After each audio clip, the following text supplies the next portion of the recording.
Airlangga ngaku punya kejutan cawapres untuk Prabowo, tunggu besok. Jakarta, Ketua Umum Partai Golkar Airlangga Hartarto mengaku sudah mengantongi nama calon wakil presiden, cawapres, untuk mendampingi Prabowo Subianto. Dia menyebut nama itu akan dibicarakan dengan Prabowo. Belum ada usulan, nanti hari Kamis Pak Prabowo akan datang ke kantor Partai Golkar dan memberikan kuliah di Golkar Institute. Ada kejutan nanti, tunggu besok, katanya di UNS-IN, seperti dilansir Detik Jateng, Selasa, 29 Agustus 2023.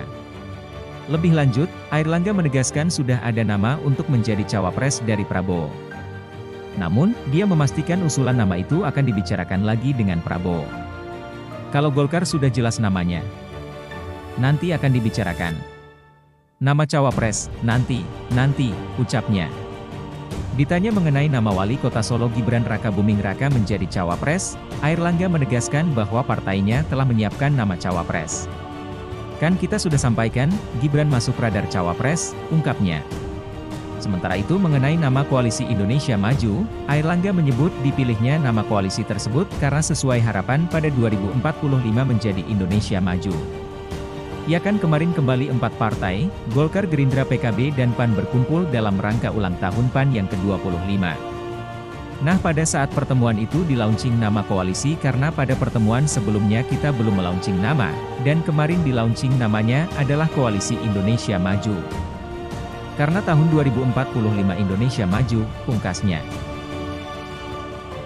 Anies Baswedan ingin koruptor dibuat jera dengan pemiskinan. Jakarta, baca pres Koalisi Perubahan untuk Persatuan, KPP, Anies Baswedan bicara kasus korupsi yang masih terus terjadi saat ini. Anies mengatakan untuk menekan angka korupsi harus ada hukuman yang bikin takut para pelaku.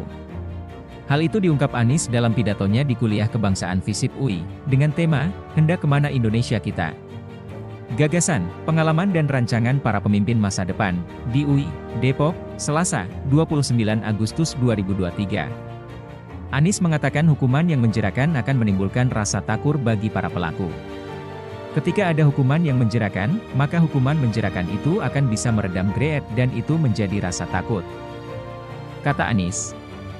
Anies menyebut hukuman yang bisa bikin koruptor jera yakni dimiskinkan. Dia menilai hukuman itu yang paling ditakuti. Apa hukuman paling menjerakan dalam praktik korupsi?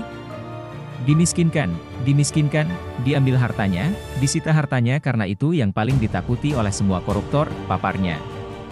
Yang paling ditakuti itu kehilangan hartanya. Pemiskinan ini harus dan inilah yang harus menjadi pegangan bagi kita semua, sambung dia. Anies juga mengatakan korupsi didasari oleh kebutuhan dan sistem.